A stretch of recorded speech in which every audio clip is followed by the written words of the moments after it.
तो चलिए आज हम पढ़ने वाले हैं क्लास 9th का केमिस्ट्री का पहला चैप्टर है जिसका नाम है हमारे परिवेश के पदार्थ।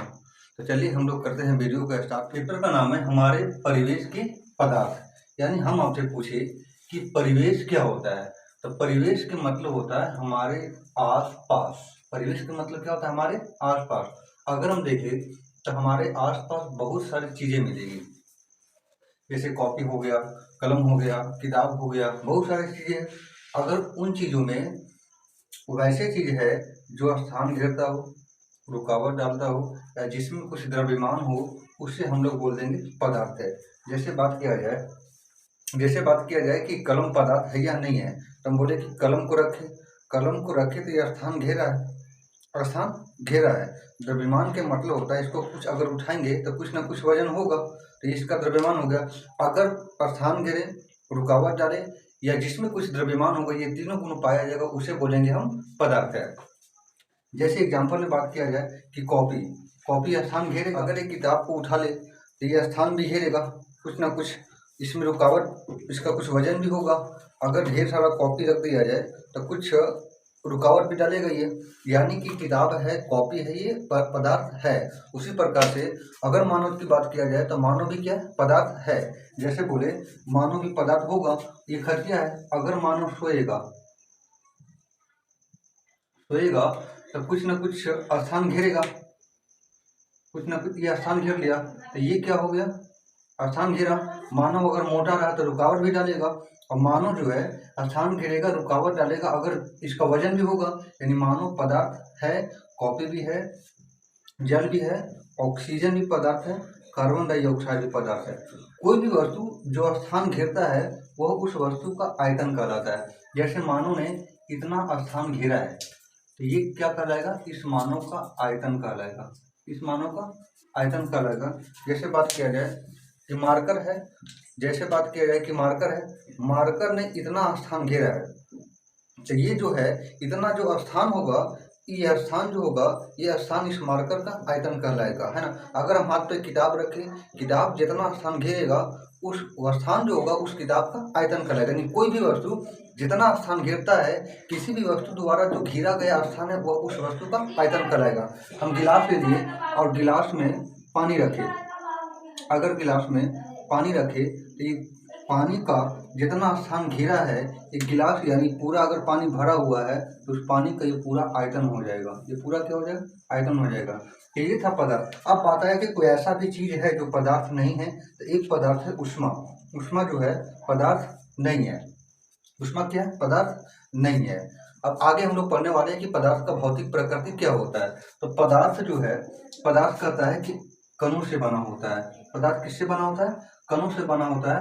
ये जो कण होता है, पदार्थ का कण बहुत छोटा होता है, छोटा ही नहीं बल्कि बहुत छोटा होता है।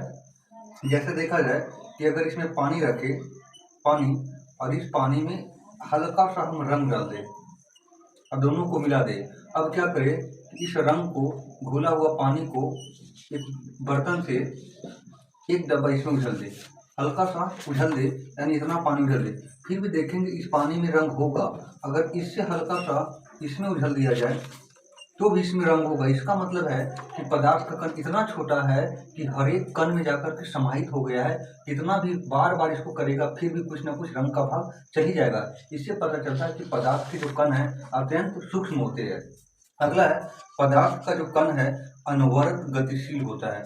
अनवरत के मतलब होता है लगातार, बार बार, कभी रुका हुआ नहीं रहता, अविराम चीजें कर रहे हैं। यानी पदार्थ का कण क्या होता है? अनवरत गतिशील होता है।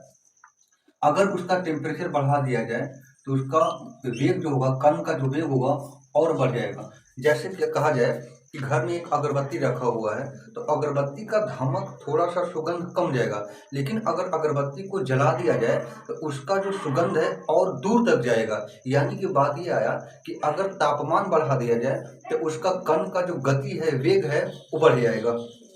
अगला बात ये होता है कि पदार्थ में जो कण होता है, उन कणों के बीच कुछ खाली स्थान होता है। उन खाली स्थान को हम लोग अंतरा अणु का स्थान कहते हैं, इंटरमॉलिक्यूलर स्पेस कहते हैं। अब अगर खाली स्थान है और उन्हीं दो कणों के बीच आकर्षण बल लगता है, आकर्षण के मतलब होता है खिंचाव बल, आकर्षण बल लगता है, जिसे हम लोग बोलते हैं अंतरा अणु आकर्षण बल, इंटरमॉलिक्यूलर फोर्स। अब यहाँ से समझते हैं, मान लिया जाए कि ये कोई पदार्थ है, ये कोई पदार्थ है, और पदार्थ बना किससे है? कणों से बना है, यानी ये इसका क्या है? कण है। ये इसका क्या है? कण है। अब दो कणों की भी देखा जाए तो बहुत सारा गैप है, ये पूरा गैप है, ये गैप, ये गैप है। तो ये जो गैप है, ये खाली स्थान है, इन खाली स्थान को हम लोग बोलते हैं अंतरा अणु स्थान, इंटरमॉलिक्यूलर स्पेस। अब ये कण है, ये कण है, ये कण जो है इसको खींच रहा है, और ये कण जो है इसको खींच रहा है, दोनों एक दूसरे को खींच रहा है। तो खिंचाव को हम लोग बोलते हैं आकर्षण। और ये जो आकर्षण बल लग रहा है, इसी आकर्षण बल को हम लोग बोलते हैं अंतरा अणु आकर्षण बल, इंटरमॉलिक्यूलर फोर्स। तो ये था पदार्थ की प्रकृति। अब पढ़ने वाले पदार्थों का वर्गीकरण कैसे किया गया, यानी पदार्थों को बांटा कैसे गया है। तो पदार्थ को देखा जाए, एक बांटा गया है अवस्था के आधार पे, एक बांटा गया है रासायनिक संरचना के आधार पे। अवस्था के आधार पे 5 भागों में बांटा गया है, ठोस है, द्रव है, गैस है, चौथा प्लाज्मा है, और 5वां बोस-आइंस्टाइन कंडेंसेट है। अगर ठोस को मुख्य रूप से देखा जाए, मुख्य रूप से देखा जाए तो 3 ही भागों में बांटा गया है, पहला ठोस, दूसरा द्रव और तीसरा गैस। बाकी ऐसे पूछेगा तो हम बोलेंगे 5 भागों में बांटा गया है। उसी प्रकार से रासायनिक संरचना के आधार पर 2 भागों में बांटा गया, शुद्ध पदार्थ और अशुद्ध पदार्थ। शुद्ध पदार्थ को 2 भागों में बांटा गया है, एक तत्व है और दूसरा यौगिक है। तत्व को भी 3 भागों में बांटा गया है, पहला धातु है, दूसरा अधातु है, उपधातु है, और तीसरा अधातु है। और अशुद्ध में मिश्रण को रखा जाता है। मिश्रण 2 प्रकार का होता है, एक समान मिश्रण होता है और एक विषमान मिश्रण होता है। इसे हमें चैप्टर 2 में पढ़ना है, यहाँ पे चैप्टर 2 में पढ़ना है। चैप्टर 1 में हमें इसे पढ़ना है, ये हो गया चैप्टर 1 में। यानी हमसे पूछे कि पदार्थ अवस्था के आधार पे कितने भागों में बांटा गया, 5 भागों में, और रासायनिक संरचना के आधार पे इतना भागों में बांटा गया। अब पढ़ने वाले पदार्थ की ठोस अवस्था।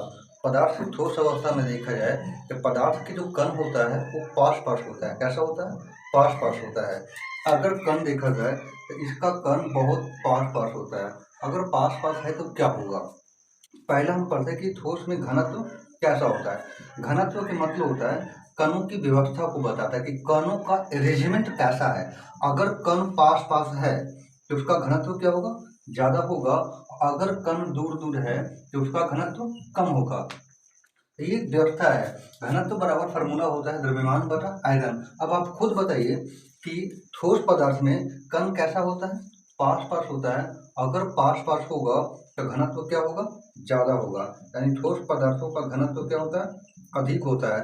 अब बताइए, अगर घनत्व अधिक होगा तो 2 कणों के बीच गैप ज़्यादा होगा या कम होगा? आप कह सकते हैं कि कम होगा, क्योंकि घना है। अगर कम होगा तो इन्हीं स्थान को तो हम लोग अंतरा अणु का स्थान कहते हैं। यानी 2 कणों के बीच स्थान कम है, यानी इसका अंतरा अणु का स्थान क्या होगा? कम होगा। अगर अंतरा अणु का स्थान कम होगा, अगर इसको हम अगर दाबेंगे तो कण इधर घसकेगा या नहीं घसकेगा? नहीं घसकेगा। क्यों नहीं घसकेगा? क्योंकि अंदर खाली रहेगा तब तो घसकेगा भाई, ऐसे कैसे घसकेगा? मान लिया जाए कि मुंह के अंदर कुछ नहीं, खाली है। अगर खाली हम ऐसे फुलाए तो खाली था इसलिए धस गया। अगर मुंह के अंदर चावल भर ले, अगर पूरा चावल भर ले, उसके बाद मुंह को दबाइए, नहीं दबेगा। क्यों नहीं दबेगा? क्योंकि अंदर खाली है। दबने के लिए भी तो जगह चाहिए। एक रूम है और रूम में मान लिया जाए कि 10 लड़का भर जाए, 10 लड़का है, अगर उसमें धक्का देंगे तो धकला जाएगा। लेकिन अगर उस रूम में मान लिया छोटा सा रूम में 500 लड़का भर दे, उसके बाद धक्का देंगे तो वो जाएगा कहीं नहीं। क्यों नहीं जाएगा? क्योंकि खाली स्थान ही नहीं, तो जाएगा कहाँ, है ना। यानी इस प्रकार से कर सकते हैं कि ठोस पदार्थ को दबाएंगे तो दबेगा नहीं, इस संपीड़िय नहीं होगा, बल्कि कैसा होगा? असंपीड़िय होगा, असंपीड़िय होगा। अगर असंपीड़िय नहीं होगा, दाबेंगे दबाएगा नहीं, इसका मतलब ठोस पदार्थ कैसा होगा? कठोर होगा। कैसा होगा? कठोर होगा। और अगर कठोर है यानी ये पदार्थ कैसा है? कठोर है। अगर इसको दाबेंगे नहीं तो दबेगा नहीं। अगर नहीं दबेगा इसका मतलब इसको कहीं भी रखेंगे इसका आकार ऐसा ही रह जाएगा, कभी भी नहीं बदलेगा। यानी लंबा है तो लंबा ही रह जाएगा। अगर बॉल गोल है, कहीं भी रखेंगे तो गोल ही रह जाएगा। यानी ठोस पदार्थों का आकार नहीं बदलता है। अगर आकार नहीं बदला तो इसका आयतन भी नहीं बदलेगा। अगर यहाँ रखे, यहाँ इसका आयतन इतना है, अगर इसको कहीं भी रखेंगे तो उतना ही आयतन होगा जितना कि मेरे हाथ पे है। यानी ठोस पदार्थों का आयतन भी कभी नहीं बदलता है। यानी कि देखा जाए ठोस में आकार और आयतन दोनों कैसा होता है? निश्चित होता है, यानी फिक्स होता है, कभी नहीं बदलता है। अब आगे गुण पढ़ने वाले हैं कि अंतरा अणु बल क्या होता है। हम पहले पढ़ चुके हैं कि ठोस में जो कण होता है वो कैसा होता है, पास पास होता है। पास पास होता है इसका मतलब अंतरा अणु का स्थान कम होता है। अगर अंतरा अणु का स्थान कम होगा, इनके बीच का दूरी कम होगा, तो अंतरा अणु बल भी ज्यादा हो जाएगा। क्या हो जाएगा? ज्यादा हो जाएगा। यानी कोई भी दो वस्तु जितना नजदीक से खींचेगा उसका बल उतना ज्यादा होगा। ठोस पदार्थों का अंतरा अणु बल क्या है? ज्यादा है। अगर अंतरा अणु बल ज्यादा है तो इसमें प्रसार नहीं होगा, फैलेगा नहीं, कण छोड़कर के भागे ही नहीं। क्यों? क्योंकि अंतरा अणु बल क्या है? ज्यादा है। यानी ठोस पदार्थों में कहा जाए तो प्रसार नहीं होगा, फैलेगा नहीं। अगर प्रसार नहीं होगा तो इसमें संकोचन भी नहीं होगा, सिकुड़ेगा भी नहीं। क्यों नहीं सिकुड़ेगा? पहला रीजन है कि अंतरा अणु का स्थान क्या है? कम है। अगर अंतरा अणु का स्थान कम है तो बल क्या है? ज्यादा है। ज्यादा बल से खींचा हुआ, इसलिए सिकुड़ेगा नहीं, संकुचन नहीं होगा। अगर संकुचन नहीं होगा तो ये कण छोड़ के भागेगा नहीं, यानी इसमें बहाव भी नहीं होगा, इसमें बहाव का गुण नहीं होगा। साथ ही साथ इसमें विसरण की क्रिया भी नहीं। तो विसरण के मतलब होता है किसी भी चीज में घुल जाना, यानी मिल जाना। जैसे हम बोले कि यहाँ पे पानी रखा हुआ है और पानी में कोई हल्का सा स्याही घोल दिया जाए तो स्याही जो है थोड़ा देर बाद पूरा मिल जाएगा, इससे हम लोग बोलते हैं मिश्रण में। लेकिन ठोस में मिश्रण नहीं हो। क्यों? ऐसा नहीं इधर चावल रखे हैं और इधर चीनी रखे हैं, दोनों को मिला दे, मिलने के बाद दोनों मिल जाएगा, कभी नहीं मिलेगा, दोनों अलग ही रहेगा, दोनों ऐसा ही दिखाएगा। इसमें मिश्रण की क्रिया नहीं होगा। अगला देखा जाए ठोस पदार्थों में द्रव्यमान एवं कथनांक क्या होता है। तो ठोस पदार्थों के बीच अंतरा अणु बल क्या है? ज्यादा है। अगर ज्यादा है, इसे हमें तोड़ना है, तोड़ने के लिए क्या चाहिए? टेम्परेचर ज्यादा चाहिए। द्रव्यमान के मतलब होता है ठोस से द्रव में बदलने के लिए जितना टेम्परेचर चाहिए, ताप चाहिए, वही उसका क्या कहलाता है? द्रव्यमान कहलाता है। और द्रव से गैस में बदलने के लिए जितना ताप चाहिए वो क्या कहलाता है? क्वथनांक कहलाता है। अब बताइए ठोस में अंतरा अणु बल क्या है? ज्यादा है। अगर ज्यादा है तो इसे तोड़ने के लिए ज्यादा तापमान चाहिए, कम चाहिए? तो ज्यादा चाहिए। अगर ज्यादा चाहिए तो इसका द्रव्यमान और क्वथनांक भी क्या होगा? उच्च होगा। द्रव्यमान और क्वथनांक क्या होगा? उच्च होगा।